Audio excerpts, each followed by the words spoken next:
Em nome do Pai, e do Filho, e do Espírito Santo. Amém. Evangelho de Jesus Cristo, segundo São João, glória a vós, Senhor. Houve uma festa dos judeus e Jesus foi a Jerusalém. Existe em Jerusalém, perto da Porta das Ovelhas, uma piscina com 5 pórticos, chamada Betesda, em hebraico. Muitos doentes ficavam ali deitados, cegos, coxos e paralíticos.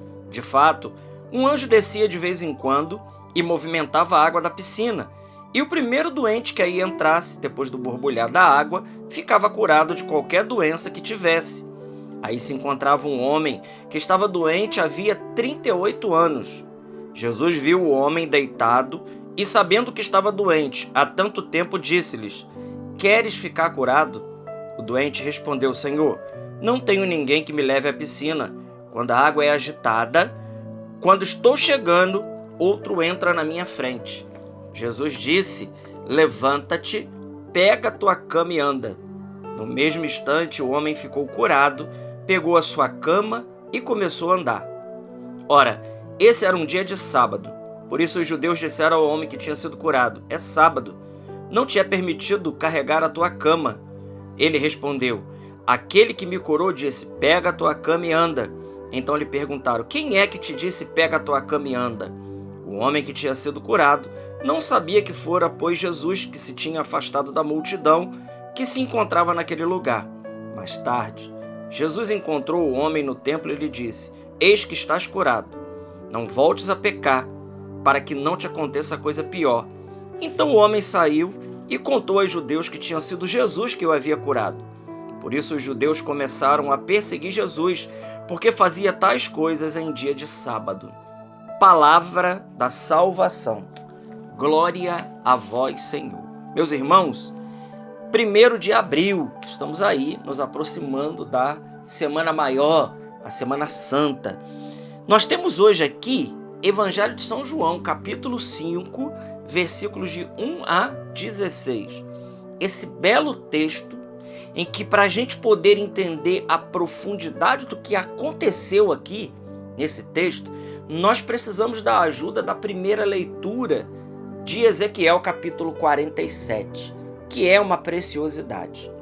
Mas o texto que nós acabamos de ler diz que havia uma piscina de 5 pórticos, perto da Porta das Ovelhas, em que, de tempos em tempos, quando a água era agitada, o primeiro que se atirasse naquela água, ele ficava curado de qualquer enfermidade.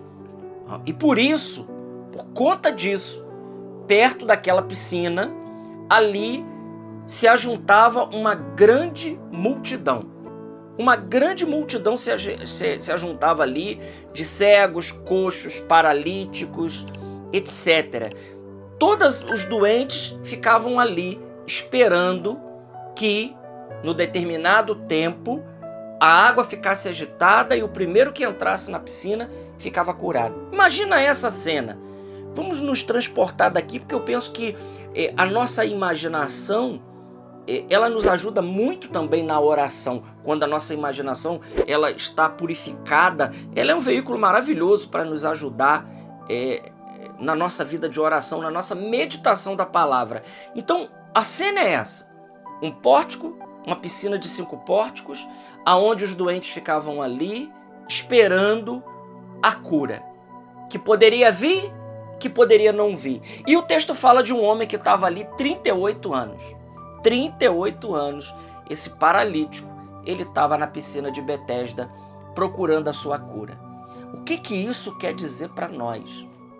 Ora, a primeira leitura, então vamos fazer aqui uma aspas e vamos então ler a primeira leitura, ou pelo menos parte da primeira leitura, ou eu posso resumir ela para cada um de nós, que a primeira leitura diz que Deus transportou o profeta a um lugar, a um templo, aonde corria uma água que saía do Oriente.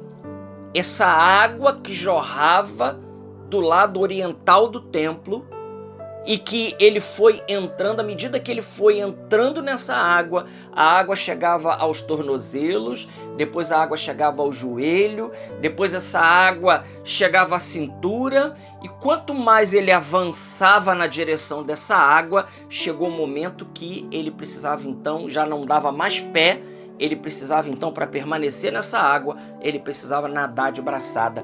E Deus fala para o profeta, essa água, aonde ela está correndo, ela está indo em direção ao mar. E aonde essa água está passando, ela está trazendo vida, ela está trazendo abundância, os frutos vão ser muito melhores. Ou seja, aquela situação que estava de morte, ela então agora passou a ter vida. Meus irmãos, o que tudo isso quer dizer para cada um de nós? Bom, primeiro que essa visão do profeta Ezequiel é uma prefiguração de Cristo. É de Jesus que jorra a água da vida. O próprio Evangelho de São João disse para nós, Jesus disse, aquele que tem sede, venha até mim e beba. Beba da água que eu vou te dar. Ele falou isso para a samaritana, depois ele falou isso no capítulo 7, que aquele que tiver sede, venha a mim e beba. E aquele que crê, do seu interior jorrarão rios de água viva. A mesma água viva que ele prometeu para a samaritana. Essa palavra água viva, né, ela tem um significado muito profundo para cada um de nós. Isso significa dizer, olhando para esse texto do Evangelho, que aquele homem que estava lá procurando 38 anos a sua cura, a cura estava diante dele. A cura é Jesus. Mas veja, não só, irmãos, uma cura daquela doença. Jesus, ele veio para trazer vida e vida em plenitude. A palavra grega, quando Jesus diz no Evangelho de São João, eu vim trazer vida e vida em abundância, a palavra grega lá não é bios, vida biológica, é zoé. Isso é muito mais. É essa vida que o profeta Ezequiel, ao ir caminhando nessa água que jorrava do lado oriental do templo, e essa água é uma imagem de Jesus Cristo, essa água é a imagem de Jesus Cristo, e quando essa água ia chegando na vida dele, ia trazendo vida, vida e vida em plenitude, aonde tinha morte, aonde tinha aridez, aonde tinha escassez, aonde tinha medo, aonde tinha uma figura de escuridão, essa água ela vai trazendo então vida e vida em plenitude. E esse homem que estava procurando aquela água daquela piscina, Jesus vem oferecer uma água para ele muito melhor. Jesus vem oferecer ele mesmo. Jesus diz para ele, pega a tua cama e anda. Pega a tua cama e vai embora. Fica curado. Jesus então isso responde para nós, meus queridos, algo maravilhoso. Se nós queremos vida na nossa vida, nós precisamos viver em Jesus, com Jesus e por Jesus. Ele é a vida verdadeira. Quer olhar se uma pessoa tem vida? Veja se ela ama e se ela vive em Jesus. Todos aqueles, foi a segunda leitura da missa de domingo. A segunda leitura da missa de domingo, 2 Coríntios 5,17, se não me falha a memória, dizia lá, aquele que está em Cristo é uma nova criatura. Passou o que era velho. Eis que tudo se fez novo. Gente, essa palavra, ela é profunda. Esse homem aqui, ele estava às apalpadelas buscando a sua cura.